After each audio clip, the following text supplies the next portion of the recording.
غصہ ہے تو وہ انرجائز کر دیتا ہے، وہ آپ کو گرینڈیوز آئیڈیاز دیتا ہے، وہ کہتا ہے کہ پیجانو تے تو بالکل حق تے بند ہے تیرا.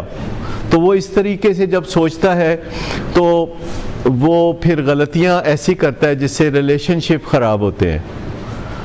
اور جب ریلیشن شپ خراب ہوتے ہیں تو جو بائی پولر ہے وہ بائی پولر ڈس آرڈر میں بدل جاتا ہے. میں آپ کو بتاؤں کہ بائی پولر میں اور بائی پولر ڈس آرڈر میں زمین آسمان کا فرق ہے. بائی پولر ایک اعلیٰ جینیٹک ٹریٹ ہے. بائی پولر کا مطلب ہے کہ صبح آپ کسی کام پہ نکلے ہیں تو اب آپ کوئی کامیابی لے کے لوٹیں گے. By polar in order, by polar in order کہ آپ صبح کسی کام سے نکلے ہیں تو آپ کامیابی سمیٹ کے نکلیں گے. اور اگر آپ بائی پولر نہیں ہیں تو آپ صبح کام سے نکلے ہیں تو آپ محنت مزدوری کر کے شام کو کچھ پیسے کما کے روٹی کھا لیں گے.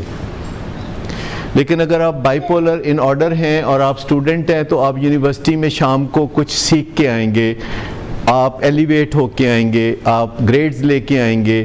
آپ اگر سی ای او ہیں تو آپ ڈٹرمن کرنے کے قابل پروفٹ لے کے آئیں گے. سر یہ موڈ ڈس آرڈر اور ایڈکشن کا آپس میں کیا ریلیشن شپ ہے؟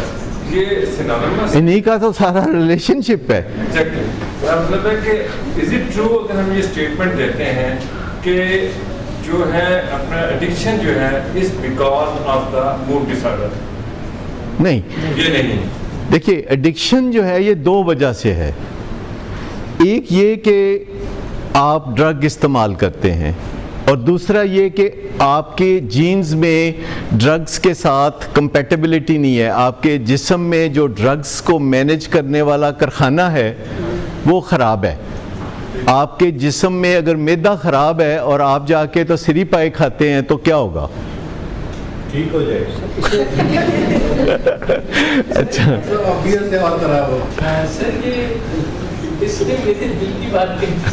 یہ ادھر سے آئی ہے دل کی بات، کیونکہ یہ ایسے کرتے ہیں لوگوں کے خراب معدوں کو جا کے اور خراب کرتے ہیں سری پائے کھلا کھلا کے.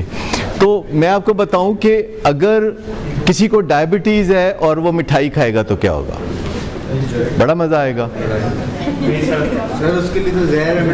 اچھا اسی طرح جس کے جسم کی مشینری خراب ہے جینیٹیکلی، اگر وہ نشہ کرتا ہے تو بہت جلد وہ برے حالوں کو پہنچ جائے گا. تو کچھ لوگوں کے جسم میں مشینری خراب ہوتی ہے، جینز خراب ہوتی ہیں اور وہ نشہ کرنے کی پوزیشن میں نہیں ہوتے سیفلی. اور کچھ لوگ جو ہیں جن کے جسم میں مشینری ٹھیک ہوتی ہے اور وہ نشہ کرنے کی پوزیشن میں ہوتے ہیں، پر پتہ نہیں ہوتا کہ کون کون ہے. پتہ چلتا ہے جب آپ ٹاس کرتے ہیں تو آپ کو پتہ ہوتا ہے کہ کیا ہوگا، ٹھیک، لیکن 50% چانس ہوتا ہے کہ آپ ٹاس جیت جائیں گے.